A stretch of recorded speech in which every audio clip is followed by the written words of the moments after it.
If you've ever been on a journey without a blueprint, you know that you've identified your passion. This is the episode for you. I want to give a special shout out to all of my supporters. We got 2,000 subs on YouTube, 2,000 followers on Facebook, the same on Instagram. We are fully monetized, and I couldn't have done it without you all. So definitely major props.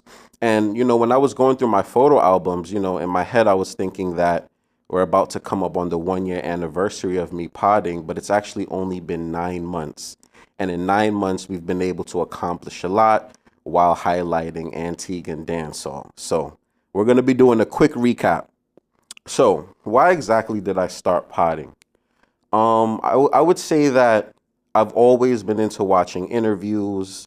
I'm the type of fan that if I listen to your music, I not only want to support your artistic side, but want to get to know who you are as a person, so on and so forth. So I would say it first started off by listening to interviews.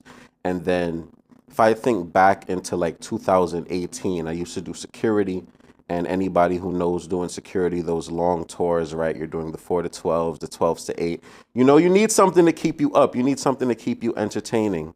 And that's when I fell in love with podcasting. Of course, I've been a major supporter of the Joe Budden podcast, Queen's Flip the Script, the Fix podcast out there in Jamaica. And then I said to myself, you know what?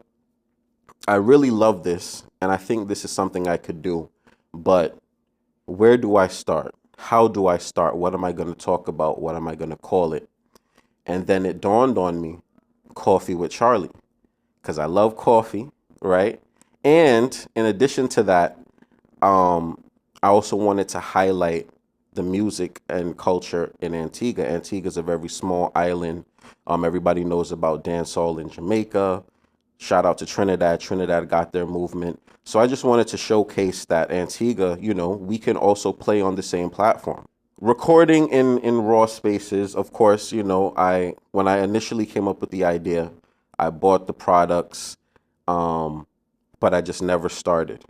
I think I made my first move in 2020. Purchased the mic, purchased the mixer, purchased the camera, but for whatever reason, I just couldn't start. And then fast forward a few years later, Antiguan dancehall artists Papa Biggs and PG Don, they came up to New York and they were making noise. And me, I've also been in the music industry as well, so I decided to reach out, link up with them and say, hey, we're all pushing Antigua, let's just do it together. So I assumed the manager position. So while managing Papa Biggs and PG Don, I also asked myself, what else could I bring to the table? Sometimes in this music industry, there's a lot of pay for play. There are a lot of platforms that wanted to charge to give them interviews, so on and so forth. So I just decided, I could do it on my own. I did my research, and then I was able to link with Flow Genius. Shout out to Flow Genius and the Hidden Gem Studios. And that's where the magic started, Great quality, great production. We're showcasing the music. And I kind of always wanted to position the podcast is like a Good Morning America, but like for dancehall music, right? So we got the coffee product, we got the merch, it's clean, and we're also showcasing the island and culture. So, 9 months in, there's definitely a lot of things that I've learned as far as marketing, how to gain new listeners, how to stay engaged with the fans. And at first, the podcast was more guest-based. So the first episode we did Papa Biggs and PG Don. Second episode we had dancehall artist Hink 45.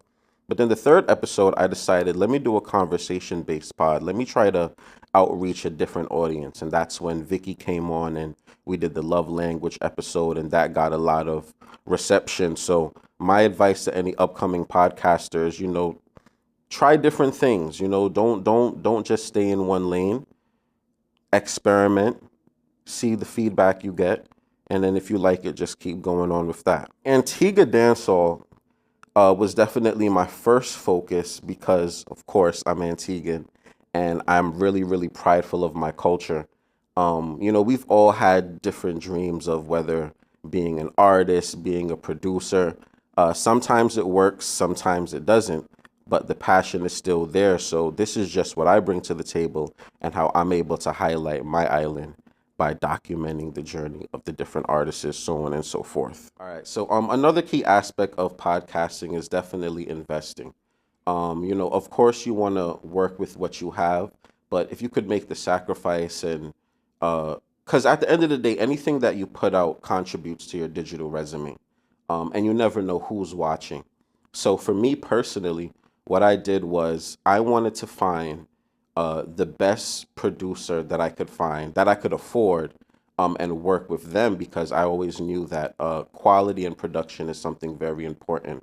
One thing I've learned from interviewing different guests is when you reach out to an artist to have them as a guest on your podcast, before they even respond, the first thing they may do is look at your Instagram, right? And they're going to judge the presentation of, not only the things that you post, but also your setup. How does the video quality look? How does the sound, so on and so forth. And that usually determines whether or not they'll come. So investing is very important. You want to make sure that, if you're not recording yourself, you record at a studio that actually cares about podcasting, where you're going to get good feedback, good insight, so on and so forth. And, continue to network and build upon those relationships as you go through your journey.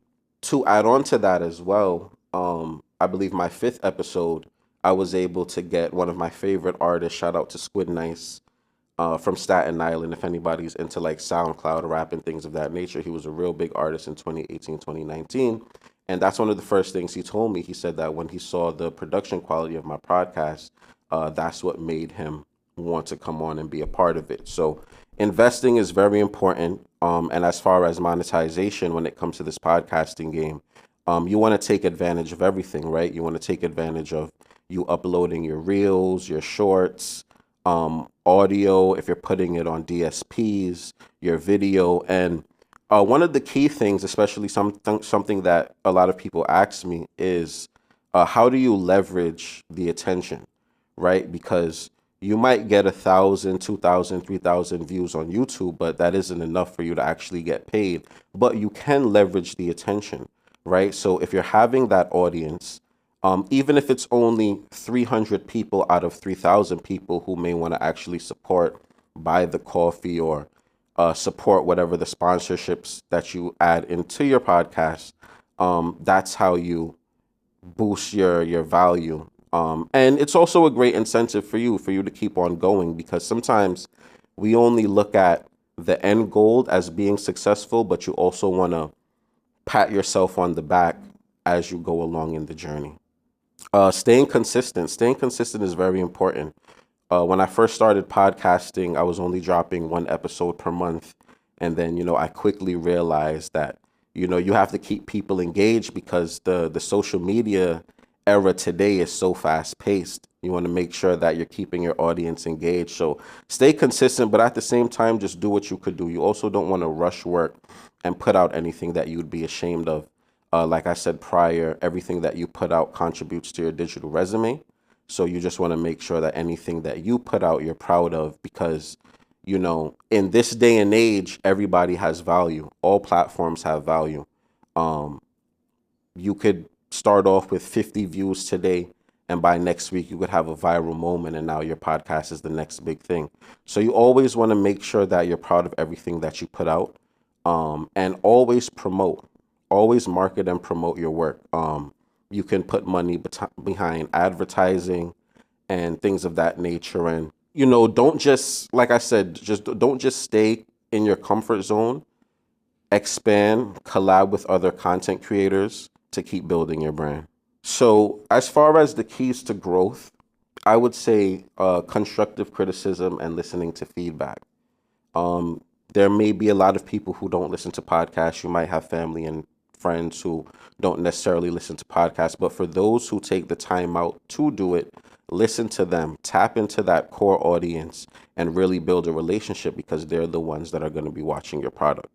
And also learn how to identify different supporters. There's some people who, they may not have the patience to watch a full-length podcast episode, but they'll support the shorts, they'll reshare, they love those little clips. So also knowing which clips to promote the actual episode, it's important as well. Well, I want to thank everybody who's been supporting the movement. Coffee with Charlie, and we'll be back.